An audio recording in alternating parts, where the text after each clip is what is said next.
మార్చి 2026 తులారాశి స్త్రీ పురుషులకు ఆర్థికంగా ఈ మాసం అనుకూలంగా ఉండే అవకాశం అధికంగా ఉంటుంది. అద్భుతమైన ధనలాభం ఉన్నప్పటికీ ఆరోగ్యం మరియు ప్రేమ విషయాల్లో కొన్ని జాగ్రత్తలు తప్పనిసరి. చేయు వృత్తి వ్యాపారములు చక్కగా అనుకూలించును. సామాజిక కార్యక్రమాల్లో నాయకత్వం వహించి అందరి గౌరవాన్ని పొందుతారు. నూతన ప్రదేశాలకు ప్రయాణం చేస్తారు. దూర ప్రాంతాలలో ఉండే సన్నిహితుల నుంచి మీకు పరిపూర్ణ సహాయ సహకారాలు లభించును. కోర్టు వ్యవహారాలు ఒక కొలిక్కి వస్తాయి. అభివృద్ధి అనేది క్రమక్రమంగా కనబడుతుంది. ఆలయాలను సందర్శిస్తారు. మిత్రుల సహాయం లభించును. నూతన పరిచయాలు లాభించును. కొత్త వస్తువులు కొంటారు. సంఘంలో మీ పేరు ప్రఖ్యాతలు అధికమగును. ఈ రాశి విద్యార్థులు పోటీ పరీక్షలు చక్కగా వ్రాస్తారు. నూతన వాహన ప్రాప్తియు, వాహన సౌఖ్యము, భార్యతో సఖ్యత, సంతానం ద్వారా లాభములు, ఆనందకరమైన జీవనాన్ని మీరు అనుభవిస్తారు. గ్రహగతుల రీత్యా చూసిన మాస ప్రారంభంలో సూర్యుడు, బుధుడు, శుక్రుడు, కుజుడు అలాగే రాహువు మీ పంచమ భావంలో ఉంటారు. అంటే పంచగ్రహాల కలయిక అనేది మీ 5వ ఇంట్లో జరుగుతుంది. శని ఈ మాసం పొడవున అంటే షష్టమ స్థానంలో ఉంటాడు. గురువు తిరోగమన స్థితిలో భాగ్యమందు, కేతువు లాభస్థానమైన ఏకాదశంలో ఉంటారు. 1వ తేదీ సాయంత్రం శుక్రుడు షష్టమ స్థానానికి వెళ్ళి శనితో కలుస్తాడు. ఆ తరువాత 14వ తేదీన సూర్యుడు కూడా షష్టమ భావంలోకి వచ్చి శని శుక్రులతో కలుస్తాడు. ఆ తరువాత శుక్రుడు 25వ తేదీన మీ సప్తమ స్థానానికి వెళతాడు. సో ఉద్యోగరీత్యా చూసిన ఈ మాసం ఉద్యోగస్తులకు ఉద్యోగం మార్పు అనేది లభిస్తుంది. మీరు కోరుకున్న ఉద్యోగాన్ని పొందవచ్చు. నిరుద్యోగులకు ఉద్యోగం వచ్చే అవకాశాలు అధికంగా ఉన్నాయి. అలాగే ప్రభుత్వ ఉద్యోగులకు బదిలీలు పొందాలనుకుంటే దానికి పై అధికారుల అవసరం ఏర్పడుతుంది. కెరీర్ పరంగా చూస్తే మీ షష్టమ స్థానాధిపతి అయిన గురువు మార్చి 11వ తేదీ వరకు తిరోగమన స్థితిలో ఉండి 11వ తేదీ తరువాత ఆయన మీ భాగ్యమందు డైరెక్ట్లోకి సంచరిస్తాడు. దీనికి తోడు పంచమ భావంలో పంచగ్రహాల కలయిక ఉంటుంది. మీరు ఉద్యోగం మార్చుకునే అవకాశం అయితే మీకు సునాయాసంగా లభిస్తుంది. మీరు చాలా కాలంగా ప్రయత్నిస్తూ ఉద్యోగం మార్చుకోలేకపోయినట్లయితే ఇప్పుడు మీకు కొత్త ఉద్యోగం లభిస్తుంది. మీరు అందులో సునాయాసంగా నిస్సందేహంగా చేరవచ్చు. ముఖ్యంగా ఇది ఎవరికి వర్తిస్తుందంటే ఐటీ రంగంలోని వారికి ఈ పాయింట్లు అనేవి చక్కగా వర్తిస్తాయి. అలాగే మీరు కోరుకున్న బదిలీలు అంటే ట్రాన్స్ఫర్ లభించాలంటే దానికి ఇది తగిన సమయం అని చెప్పాలి. మీ పై అధికారులతో మాట్లాడడం ద్వారా మీరు విజయం సాధించవచ్చు. మీరు కనుక ఒకవేళ నిరుద్యోగిగా ఉంటే ఉద్యోగం కోసం ప్రయత్నిస్తున్నట్లయితే ఈ నెలలో మీ కోరిక అనేది తప్పక నెరవేరుతుంది. మాస ద్వితీయార్థంలో శుక్రుడు మీ సప్తమ స్థానంలోకి ప్రవేశించినప్పుడు ఉద్యోగంలో మీ స్థానం అనేది మరింత బలంగా మారే అవకాశాలు ఉంటాయి. అదే సమయం మీకు పదోన్నతి అంటే ప్రమోషన్ కూడా లభించును. వ్యాపారం చేసేవారికి ఈ మాసం అనుకూలంగా ఉండే అవకాశం అధికము. మీరు మీ వ్యాపారంలో గొప్ప అభివృద్ధిని సాధిస్తారు. మీ వ్యాపార భాగస్వామితో మీ సంబంధాలు మంచిగా ఉంటుంది. అదే సమయం మీరు మీ వ్యూహాలను ప్రణాళికలను వారితో పంచుకోవాలి. అంటే బిజినెస్ పార్ట్నర్స్తో మీరు ఏం చేయబోతున్నారనేది ఒక స్పష్టత క్లారిటీగా చెప్పాలి. తద్వారా మీ ఇద్దరి మధ్యన మంచి రిలేషన్షిప్స్ స్నేహపూర్వక సంబంధం అనేది కొనసాగుతుంది. తద్వారా వ్యాపారం మరింత ముందుకు వెళ్ళడానికి దోహదపడుతుంది.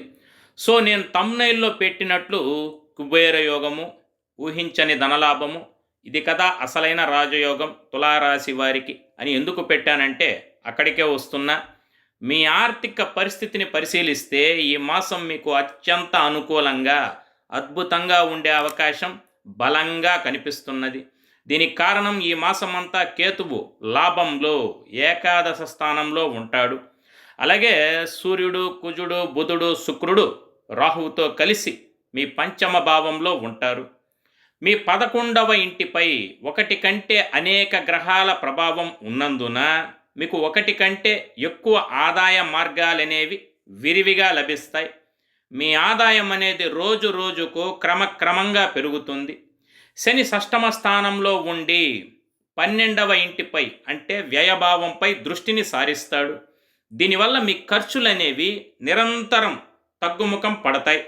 అంటే ఒక పక్క మీ ఆదాయం అనేది కొద్ది కొద్దిగా పెరుగుతుంటే, మరో పక్క మీ ఖర్చులు కొద్ది కొద్దిగా తగ్గిపోతూ వస్తూ ఉంటాయి.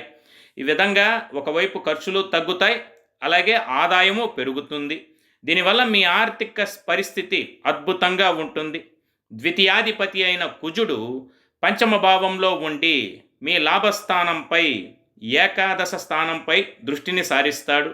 దీని ద్వారా మీరు మీ డబ్బును ఎక్కడైనా పెట్టుబడిగా పెట్టే అవకాశాలు అధికము.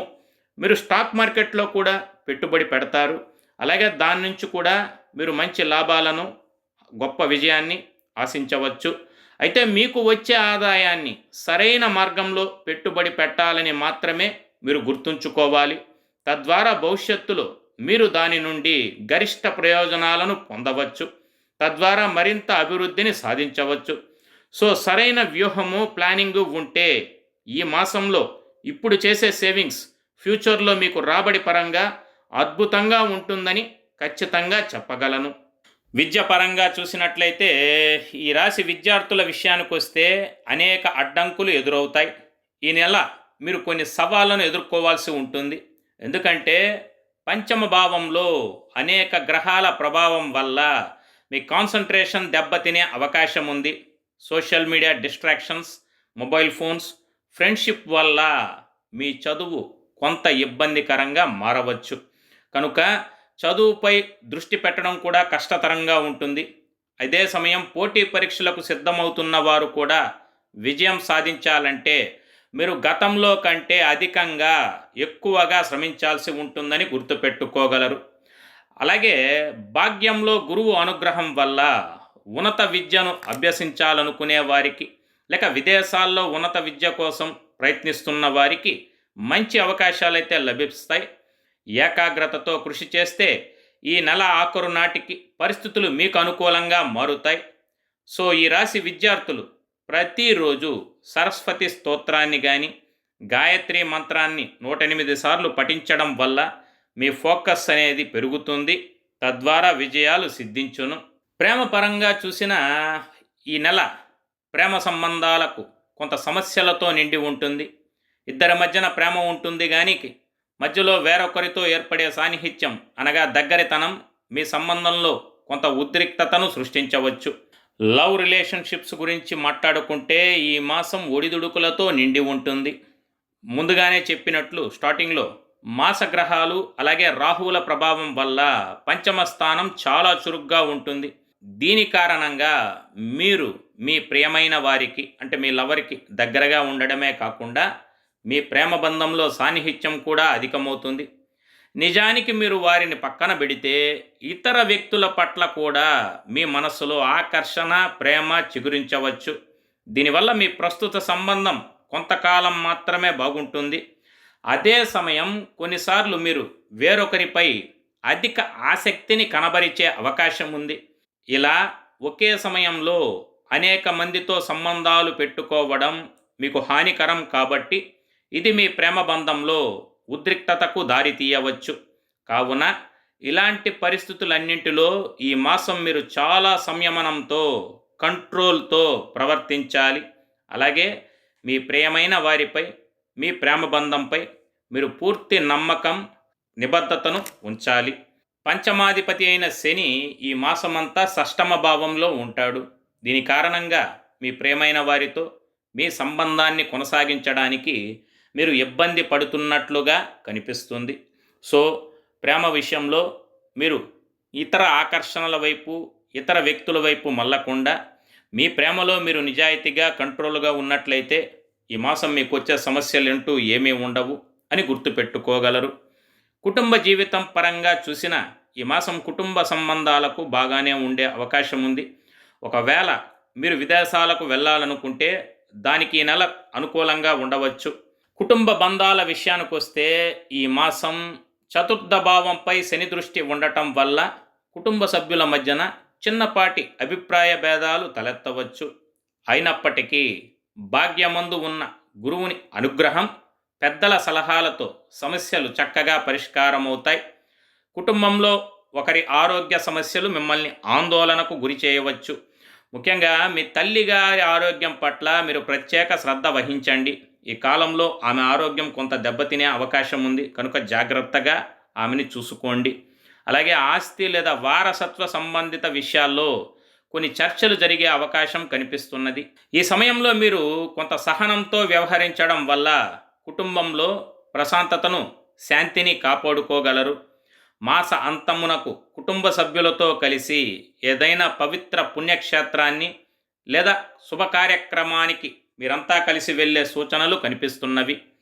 వైవాహిక జీవిత పరంగా చూసిన భార్యాభర్తలకు ఈ మాసం అనుకూలంగా ఉండే అవకాశాలు అధికము.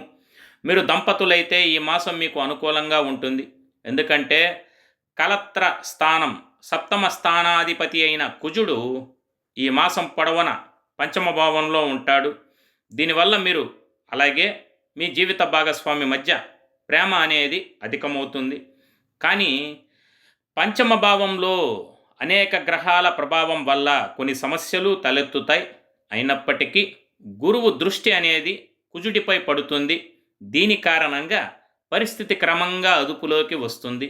మీ సంబంధం యథావిధిగా దృఢంగా కొనసాగుతుంది.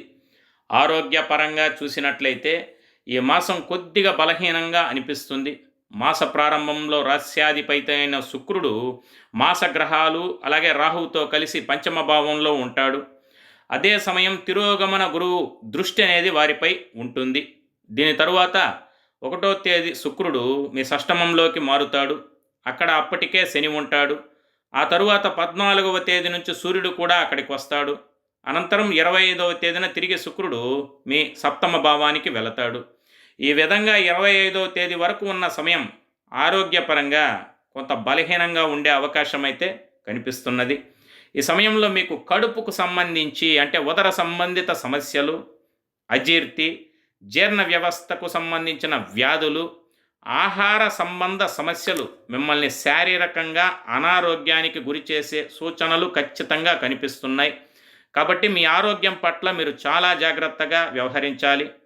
అవసరమైతే సకాలంలో వైద్యుణ్ణి సంప్రదించి సరైన చికిత్స తీసుకోవాలి. తద్వారా మీరు ఎలాంటి సమస్యలను ఎదుర్కోకుండా ఆరోగ్యకరమైన జీవితాన్ని గడపగలరు. ఈ మాసం 25వ తేదీ తరువాత మీ ఆరోగ్యంలో మంచి మెరుగుదల కనిపించే సంకేతాలు కనిపిస్తున్నవి. ఇది మీకు సంతోషాన్ని కలిగిస్తుంది. అలాగే మీలో ఆత్మవిశ్వాసం రెట్టింపు అవుతుంది. ఈ మాసంలో ముఖ్యంగా మీరు మీ తల్లిగారి ఆరోగ్యం కూడా క్షీణించవచ్చు కనుక ఆమె ఆరోగ్య సమస్యల పట్ల కూడా అప్రమత్తంగా ఉండాలి. ఆమెని జాగ్రత్తగా చూసుకోండి.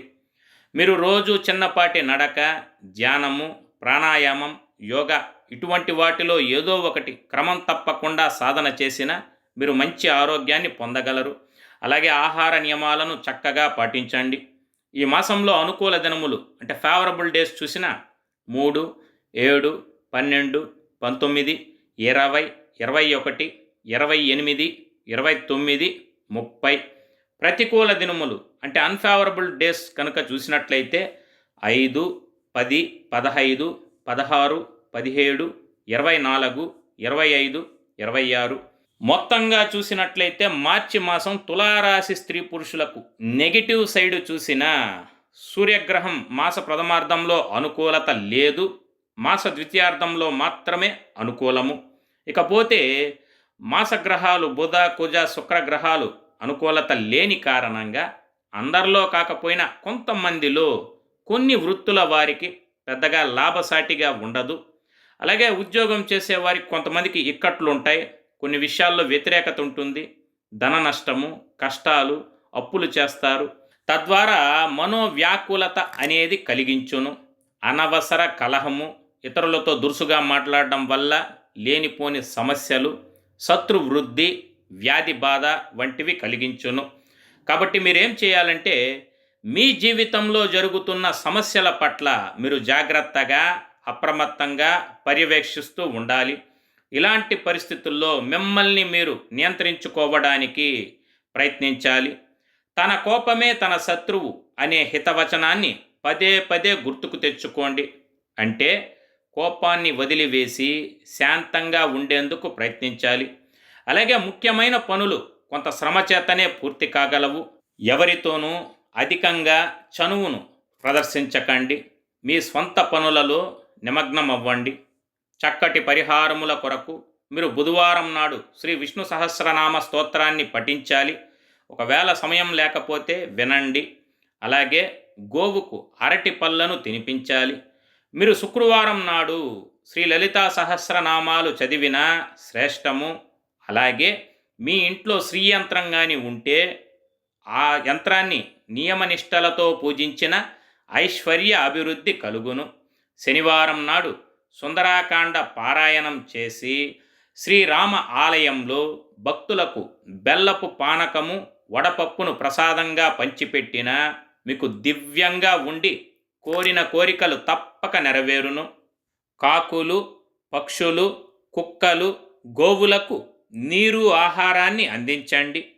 లేనివారికి, పేదవారికి మీకు తగినంతలో అన్నదానం చేయండి. ఇందువల్ల పుణ్యము, సత్కర్మలు మీకు తప్పక సంప్రాప్తించును. ఈ పరిహారములలో మీకు అనువైనది ఏదో ఒకటి ఎంచుకొని వాటిని నమ్మకంతో శాస్త్రోక్తంగా పాటించినట్లయితే మీకంతా సదా మంచే జరుగును. శుభం. సర్వే జన సుఖినో భవంతు. లోకా సమస్త సుఖినో భవంతు. ఈ వీడియో మీకు నచ్చినట్లయితే సోషల్ మీడియాలో షేర్ చేయండి. మరిన్ని అప్డేట్స్ కొరకు ఛానల్ని సబ్స్క్రైబ్ చేసుకోవడం మర్చిపోకండి. Thank you for watching.